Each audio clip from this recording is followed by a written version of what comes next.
Hey, YouTube, man, we got another reaction, man. NFL players who ruined their career in seconds. Let's check it out. $1 million contracts, nationwide fame. These are the dreams players chase from the moment they first put on a helmet. But some of the league's That boy biggest Ray talents made Rice. choices that destroyed their careers in an Damn, Ray instant. Rice. Today, we're looking at the downfall of He NFL definitely would have stars been a who Hall of lost it Famer, though, all, for from sure. Super Maybe Bowl he did what he glory to did, freedom but itself. damn. Let's start off with none other than Ray Rice. This guy used to terrify Boy, this NFL nigga was defenses. so Ray Rice cold, was boy. basically a walking highlight reel, and every now and then, he would flip a game on its head. When he was at his best, he had incredible vision and quick cutting ability that left defenders grabbing nothing but air. He only stood at 5 feet 9 inches tall, but what he didn't have in height, he certainly made up for with his power and the ability to make guys miss. After showing several flashes in his rookie year, Rice blew up in 2009 with over 2,000 yards from scrimmage, and he kept it going with 3 more dominant seasons, making multiple Pro Bowl appearances and getting second-team All-Pro honors twice. He most likely would have made All-Pro first team, but this is right when Adrian Peterson and Chris Johnson were running the league.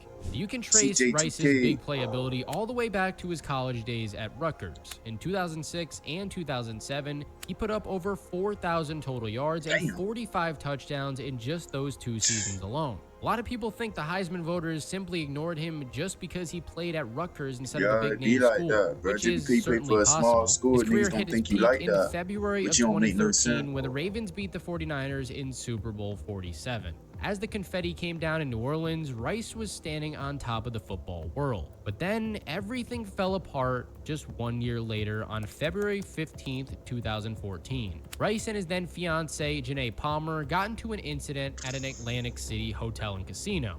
At first, reports called it minor and both were charged with simple assault. The Ravens stood by their star during this process, with head coach John Harbaugh publicly supporting him. Then the video came out on February 19th. The original security footage showed Rice dragging Palmer from an elevator. The NFL didn't punish him until July 24th, and even then, they only gave him a measly 2-game suspension. It got people furious at Commissioner Roger Goodell for how he handled this domestic violence case. But in September of 2014, TMZ dropped the full elevator video. The graphic footage showed Rice hitting Palmer, knocking her out with one punch. One thing that I wanted to do today was, apologize to my wife, who I've known since high school. Despite publicly apologizing and trying to make things right. And this is what I want to say, bro. People make mistakes, but everybody act like they don't make mistakes, but everybody human, but everybody make mistakes. I ain't saying what he did was okay. Definitely did something he was supposed to do, but damn, bro, like, that's crazy. Rice never played in the NFL again. His comeback efforts went nowhere as teams wouldn't touch him. He definitely promising been a Hall career of that should have Famer, lasted several more years, gone because of a terrible decision. Definitely had a lot of years ahead of him, though. Dwayne Goodrich looked like he was going to be an NFL star. This cornerback from Tennessee had everything coaches dream about: speed, instincts, and that special ability to make huge plays when the game was on the line. His biggest moment came during the 1998 Fiesta Bowl against Florida State. With Tennessee holding on to a 7-point lead early in the second quarter, Goodrich made the play of his life. Going up against star receiver Peter Warrick, he picked off a pass from Marcus Outson, took it 54 yards to the house. That touchdown helped lead Tennessee to a national championship, and Goodrich was named Defensive MVP. The Dallas Cowboys saw Goodrich as the answer to their secondary issues. They used their top pick in the 2000 draft on him, grabbing the cornerback in the second round. But things got tough once he hit the NFL. Goodrich struggled to get on the field, playing in just 5 games during his rookie year. He missed the 2001 season because of an Achilles injury, and in 2002, he only started once in 11 games. But soon, Goodrich's struggles on the field would be completely overshadowed by something much worse. Early in the morning on January 14th, 2003, he was driving his BMW through Dallas after a night out. Up ahead on the highway, there had just been a crash, and 2 people had stopped to help pull someone from a burning car. Goodrich's car hit both of them, and they passed away at the scene. His vehicle also hit a third man who survived but ended up with a shattered leg. And instead of stopping to help, Goodrich drove away. I left the scene. I left the scene because I panicked. I left the scene because of selfish reasons. I saw everything that I worked for flash in front of my face and didn't really want to know, didn't really want to deal with the consequences of what I did, the consequences of the choices that I made. The Cowboys cut him a month later, and in court, Goodrich was convicted of criminally negligent homicide with a deadly weapon and failure to stop and render aid. The judge gave him 12 and a half years in prison, ending Damn. whatever was left of his NFL career and completely changing the course of his life. Once he got out Damn, of whole prison, career Goodrich messed graduated up, from boy. Tennessee 12. in 2014, and since then, he's become a public speaker and talks about that morning of 2003, pleading that young people do not make the same mistake that he did and trying to teach them to do better. I'm like, that's real, dude. That's real, boy. That's real. He explaining what he did to the young youth to not do what he did, but that's real, boy. That's respect right there. I ain't Ray gonna lie. Caruth was another guy who was That's what I'm electric saying. on the college Everybody make football mistakes, field. bro. In Like, Colorado, he led the conference with 1,008 receiving yards in 1995, and then with 1,116 yards and 8 touchdowns in 1996. His success in college caught the attention of NFL damn, that boy scouts, ain't got no especially the drip, boy. Carolina Panthers, who grabbed him in the first round of the 1997 NFL Or draft. As the 1997, so it 27th makes overall sense. pick, he came to Charlotte with huge expectations. His rookie season showed a bit of promise with 545 yards and 4 touchdowns. Panthers fans were hoping this was just the beginning of something special, but injuries and up and down play limited what he did over the next 2 seasons. In 1998, he only played in 2 games, getting just 59 yards. The 1999 season wasn't. Damn, I ain't gonna lie, bro. I had to pause the video right here. What type of drip is that, my nigga? You got them little ass wrist arm tape. That helmet, I don't know what type of it. They gave you a little bucket. Man, I ain't gonna lie, I gotta see the equipment, man, or something, bro. I need to do helmet. Ain't no way I'm coming out there like that, bro. I'm sorry, bro. Much better. But 5 different games, niggas got 14 different catches, drip, though, 200 but yards, and 0 touchdowns. nah, that ain't cutting it. Still, at 25 years old, Caruth had plenty of time to turn things around. The Panthers were staying patient, believing that their investment would eventually pay off. Then came November 16th, 1999. It began as a night at the movies. A football star and his Oh, I think pregnant I heard. Oh, girlfriend this is girl. driving to a South Charlotte Oh, yeah, I theater with definitely 2 heard about tickets this. to a film called The Bone Collector. As she drove home from the theater that night, Sharika Adams had no idea that she was about to become the victim in a very Damn, real boy. murder mystery. That shit rescue. Any police file on it. Police have been shot. I'm 8 months pregnant. Caruth, driving ahead of Adams, suddenly stopped. When Adams stopped behind him, another car pulled up beside her. Multiple shots were fired into her car. Eventually, she told dispatchers that Caruth had stopped in front of her before another vehicle pulled Like, up. you just threw your whole It pointed life away for directly what? to Caruth's Man, like, involvement. Adams shit, fought for her stupid. life, but sadly passed away weeks later. Doctors Damn. were able to save her baby boy, Chancellor, though he did suffer brain damage and cerebral palsy from not getting enough oxygen. Damn, that's The fucked up. investigation showed Caruth hired a man named Van Brett Watkins to kill Adams because she wouldn't end her pregnancy. Federal authorities found Caruth hiding in the trunk of a car in Tennessee, and in 2001, he was convicted and ordered to spend anywhere from 18 to 24 years in prison. He was released from jail on October 22nd, 2018. What? Wait, what? What? CJ Spillman built his NFL career through pure determination on special teams. Despite going undrafted in 2009, this safety managed to stick on NFL rosters by becoming one of the league's Told most you, boy, them feared gunners on Cowboys, punt boy. coverage. When you look at his special Cowboys, teams you don't know highlights, how you them can see people on their Spillman team. flying down the field, showing the all-out kind of effort that coaches love to see. He played 6 seasons in the NFL with the Chargers, 49ers, and the Cowboys. While he hardly played on defense, starting just 1 game in his entire career, Spillman made an impact with a couple of clutch fumble recoveries and some massive hits. In 2014, Spillman landed with the Dallas Cowboys, where he kept doing his thing as a special teams weapon under coach Jason Garrett. But his NFL journey was about to hit a sudden wall. On September 20th, 2014, just hours after the Cowboys flew to St. Louis for a game against the Rams, Spillman sexually assaulted a woman at the team hotel. Even with these serious allegations, Spillman kept playing for the Cowboys throughout the 2014 season while investigators worked the case. In July 2015, a Texas grand jury indicted Spillman. The next year, he was convicted and got 5 years in prison. The conviction permanently ended his time in the NFL and destroyed whatever legacy he'd built up to that point in time. Henry Ruggs, boy, this Henry crazy. Ruggs III was pure Oh my speed. As the God. Raiders' 12th Hey, let overall me say this real quick, boy. I heard Henry Ruggs might make a comeback, dude. That boy still young too. I'm sorry, bro. You can't leave a fast ass nigga like this in free agency. I don't care if I'm grabbing me. I'm grabbing the person. That's just me though. Overall pick in the 2020 NFL Damn, Draft, boy, the this team nigga brought was him in for cold, one boy. main reason: to blow the top off defenses. The Raiders even took him ahead of CeeDee Lamb and Justin Jefferson, which shows just how much That's what I'm stock they had in saying. him. This is the pick they desperately wish they could have back now, though.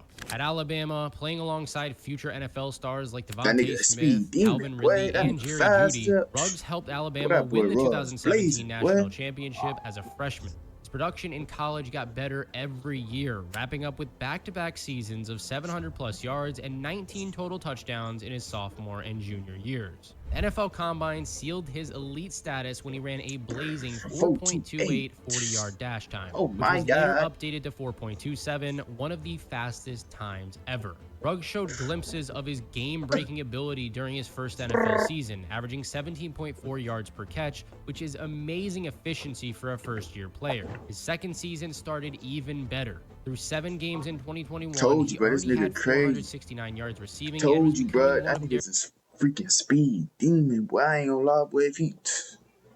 I ain't gonna lie, he in that free agency, boy. Me personally, I'm making that call to grab him. Somebody gonna grab him, bro.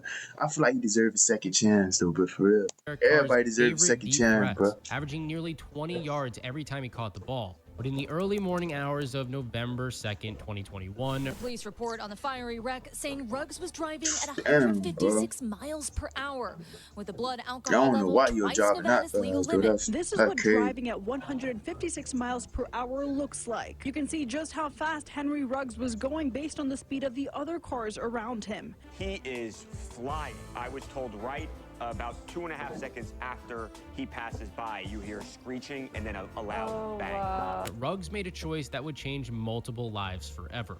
He crashed into 23-year-old Tina Tintor's vehicle. Her car burst into flames. Tintor and her dog Max died at the scene. The Raiders cut Ruggs They RP immediately, her and and in that dog, dude. 2023, Damn, he that's pleaded fucked up. guilty and was sentenced to 3 to 10 years in prison. Ruggs might make that comeback, dude. Nice. I just found a freelance accountant on Fiverr. And so, the company's finance. Bam Morris bulldozed through NFL defenses with a punishing style that made fans love him in the mid-90s. Texas Tech product was built like a tank and ran with the kind of power that made smaller linebackers think twice before taking him head-on. Bam is one of those guys that don't come along very often. Bam Morris, real people person. That is, unless you're a defender. At Texas Tech, Morris owned the Southwest Conference, leading in both rushing yards and touchdowns in 1993 with a very impressive 1,752 yards and 22 scores. Damn, that The boy move Steelers like drafted him in Bettis, the boy. 3rd round of the 1994 NFL Draft, and Morris hit the ground running as a rookie, rushing for 836 yards and 7 touchdowns while adding on another 204 yards catching passes. One of his best moments came the next season on the biggest stage, Super Bowl 30 against the Dallas Cowboys. Even though Pittsburgh lost this game, Morris still had a good showing, grinding out 73 yards and scoring a touchdown. It's Pittsburgh, though. Like, they had gon' Steelers sell, fans bro, in the believing a playoffs. comeback was possible. It's Pitt. Like, we surprised, bro. Oh, my God. He running through that. Oh, my God. But Morris's Damn, NFL boy. journey quickly ran into trouble. His production fell in the second season, and in March of 1996, police found more than 6 pounds of marijuana in his 6 car pounds of- during a traffic stop in Texas. Damn, The Steelers boy. cut him soon after that incident. Though he got second chances with Baltimore and Chicago, Morris never really found his early form again. His time with the Ravens showed glimpses of what he could do. 774 yards in 1997, but it was overshadowed by a 4-game suspension in the beginning of the season for breaking the league's alcohol policy and a 120-day jail sentence. In 1998, he signed with the Chiefs, and during the final 6 weeks of the season, it looked like he was finding his groove once again. But in 1999, he just couldn't capitalize on that momentum. His career was basically over at that point, and to make things even worse for him, his legal problems were just getting started. In April of 2000, Morris was See what I'm saying? You see how easy things could just, in the snap of the finger, that's what I'm saying, bro. Y'all niggas better chill, bro. Nigga had an NFL career, not you could be in jail just like this. I'm telling you. arrested for Shit trafficking ain't a controlled game, bro. This substances. shit real The life. investigation showed he'd been running a major distribution network, personally handling over 220 pounds of marijuana around Kansas City. You made On one September 10th, mistake, 2001, that shit a could judge end gave your Morris life, bro. 10 Like, years in prison. It was a damn. shocking story, but it's not Could even end as your shocking as our career, but next this guy. shit crazy. Aaron Hernandez. Aaron Hernandez was a defensive coordinator's worst nightmare. He could line up as a traditional tight end, slot receiver, even in the backfield. When the Patriots grabbed Hernandez in the 4th round of the 2010 NFL Draft, which is the same year they got Rob Gronkowski, the whole league took notice. One of the best tight Bill ends to do Belichick, it, man. who's Nigga always missed one step Gronk, ahead, man. saw a 2 tight end system that could change offensive football forever. By his 2nd season in 2011, Hernandez became a key piece in New England's offense. Piled up 910 yards and 7 touchdowns while helping the Patriots get to Super Bowl 46. His college days at Florida also already showed potential. Playing with Tim Tebow, Hernandez won a national championship in 2008. And his Sugar Bowl performance the very next year against Cincinnati, 9 catches, 111 yards, and a touchdown, showed off the talent that would soon give NFL defenses headaches. In August of 2012, the Patriots showed just how much they valued Hernandez by giving him a 5-year, $40 million contract extension. But behind all the touchdowns was some really troubling behavior. Hernandez had a history of violent incidents dating back to his Florida days. Reports later show that many NFL teams had completely removed him off their draft boards because of character concerns, which will explain why he fell to the 4th round despite having 1st or 2nd round talent. On June 26, 2013, everything fell apart. Police arrested Hernandez in connection with the homicide of Odin Lloyd, a semi-pro football player who was dating the sister of Hernandez's fiance. The Patriots cut him within hours of the arrest. April of 2015, Hernandez was found guilty and got life in prison without parole. While serving this sentence, he was also charged with a double homicide from 2020. This is exactly what I was saying, bro. Like, he just got a contract, 5 years, $40 million. Made one mistake, now he in prison for life. You see what I'm saying, bro? Like, this shit crazy. Though he was later found not guilty of those charges. On April 19, 2017, prison guards found Hernandez in his cell. He had taken his own life at the age of 27. Prison officials in Massachusetts confirming they found former New England Patriot and University of Florida standout Aaron Hernandez dead in his cell this morning. Boston University researchers who examined Hernandez's brain discovered that he suffered from an advanced form of CTE. A study out today says former football star Aaron Hernandez had a severe form of CTE. Can say it's a progressive degenerative brain disease. It is like Alzheimer's. It can start with memory loss, mood swings, and difficulty in concentration, developing into progressive dementia. He was at one time the best player on the New England Patriots, in my opinion. That wasn't named Tom Brady. He was that skilled. But hearing the CTE results, all of us former players are still curious. That AB, man. Somebody check on AB. AB tripping, but I don't know what AB doing. AB tripping, bro. Because me as a former player, I don't know what to believe. That's I don't know crazy, what to think, though, but all bro. I know is I wonder how much you was getting millions, all that. Now you in prison for life. What am I going to be like in 5 now or 10 you ain't years? hearing no down. That's crazy. I know he didn't think he was gonna plan out like that. Stories in the history of the sport, but we've got a lot more crazy stories to come, including a Super Bowl hero who shot himself in a nightclub, a running back whose 15-year prison term began during his rookie season, and a Bears special teams player who was caught by an undercover cop. But first, we got to look at Trevon Boykin. At TCU, he could beat you with his arm or with his legs, putting up over 10,000 career passing yards while also running for over 2,000 on the ground. In 2014, he threw for 3,901 yards with 33 touchdowns while rushing for another 707 yards and 8 scores. This got him named Big 12 Offensive Player of the Year, and he finished 4th in Heisman Trophy voting. But NFL teams had concerns about Boykin making the jump to the pros, questions about his size, accuracy, decision-making, and mainly some off-field issues left him undrafted in 2016. Seattle Seahawks took a chance on him, they saw his potential, and picked him up as a backup to Russell Wilson.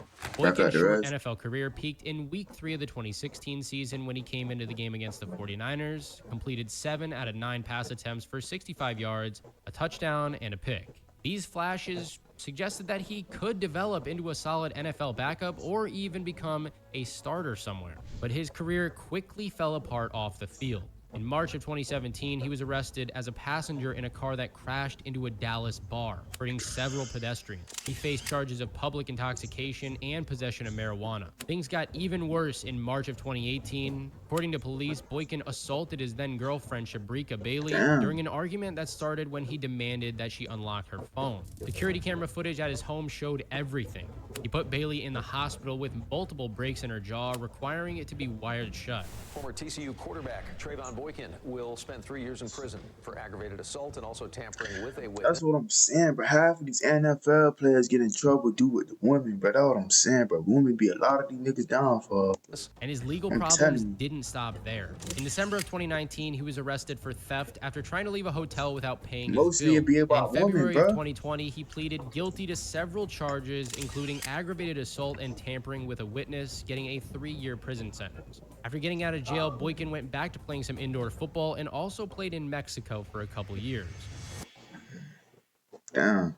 At 6 feet 5 inches tall, Plaxico Burress towered over NFL secondaries. After the Steelers grabbed him 8th overall in the 2000 NFL Draft, he quickly made a name for himself as a serious deep threat. His time in Pittsburgh gave him 4 solid seasons after his rookie year, including back-to-back 1,000-yard years in 2001 and 2002. His big playability made him a hot commodity when he hit the free agency market in 2005. New York Giants scooped him up, pairing him with Eli Manning in a move that completely changed their offense. The investment paid off right away. Burress put up 1,214 yards and 7 touchdowns in his first year with the team.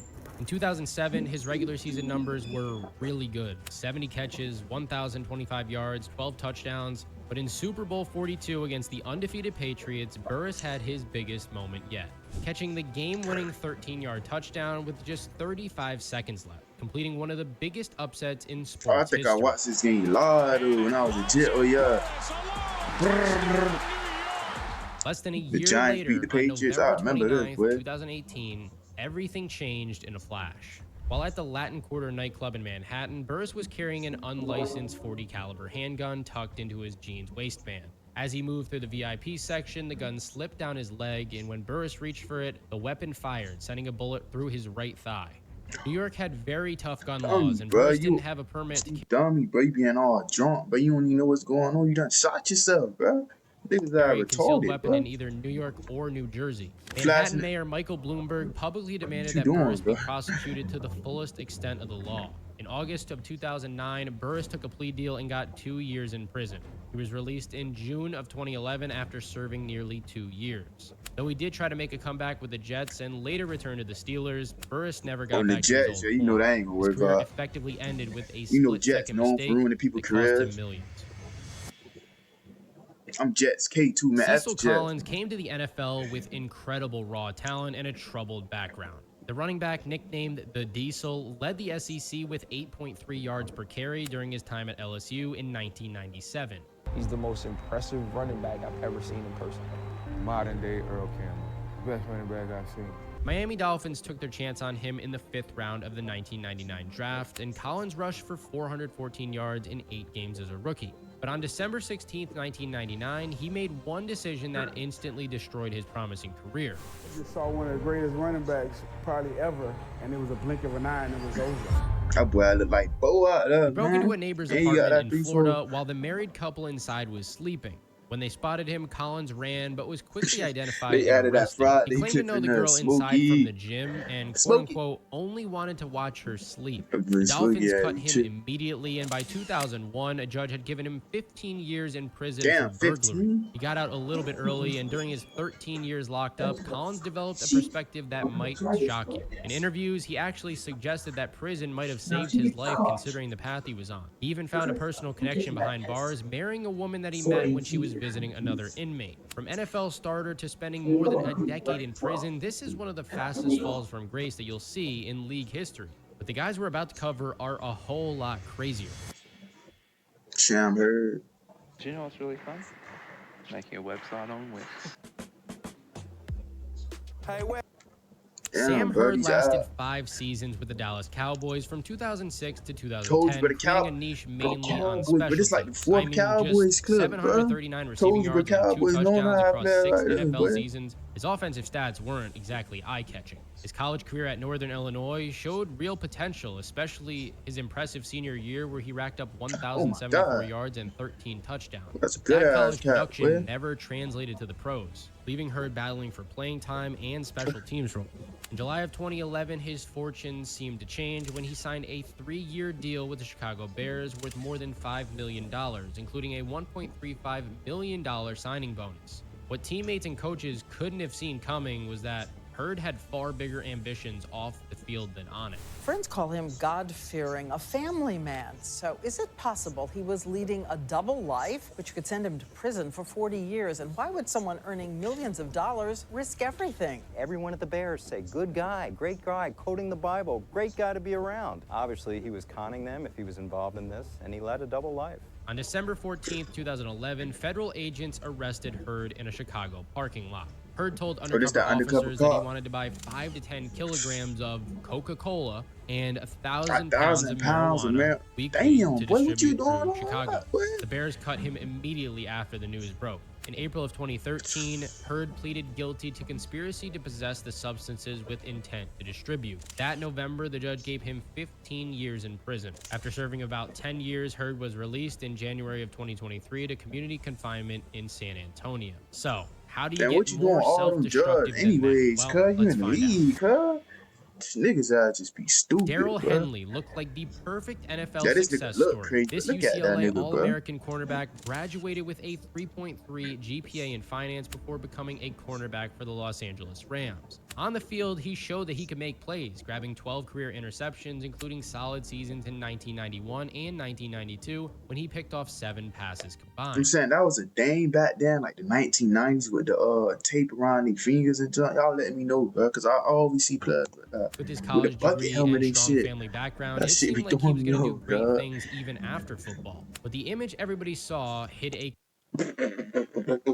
Come on, why y'all had to show the picture of this nigga like a pet, like a chickmunk or something, man? They wrong for doing that, completely different reality that would eventually wreck his career and land him in prison for decades. In 1993, we got the first sign that something might be wrong when 3 men were charged with trying to squeeze $100,000 from Henley, claiming he owed them $360,000 from an illicit deal. Henley didn't get charged at the time, but it certainly showed there were some serious problems that nobody knew about.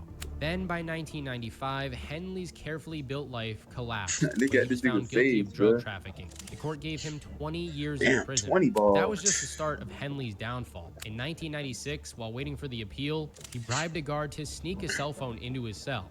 Using this hidden phone, Henley connected with somebody that he thought was a mobster named Joey Gambino. This supposed mafia guy offered Henley a piece of an illicit substances deal, but Henley's desperation pushed him to do something even worse. He tried to set up hits on the judge who sentenced him and Tracy Donahoe, the Rams cheerleader who was also involved. What Henley didn't know was that Joey Gambino was actually an undercover DEA agent recording every word. This plot added 20... Like, you thought that was gonna make it better, sending a hit on it just gonna give you more time, bro. It just gonna give you more time. That's all it's gonna do, bro. Give you more time. That's it, bro. 21 years to you did something done. You gotta blame that on yourself, bro. Now you sentenced to 41. Had everything: education, athletic talent, and family support. Had become a federal prisoner with no shot at freedom until his mid-60s. NFL careers can end in seconds, not just from getting injuries or by getting caught, but from the choices that are made off the field. Some of these guys had elite talent that will never get to fully appreciate, all because of their reckless decision-making. But I want to know what you guys think. Which of these downfalls shocked you guys the most? Or is there one that I didn't mention that you think about from time to time? Also, check out these 2 videos right here. Yeah, but whoever did that, dude sending the hit on, like, you turned 15 to 41. And then you was in the league. Now you doing 41 years in prison. You see how fast stuff could just switch? That's what I'm saying, bro. Shit be crazy. And that's how you ruin your NFLs in seconds, man. Like, it's crazy. Man, that's the end of that video, man. Make sure y'all got to the end of this video. Make sure y'all like, subscribe, and I'm out.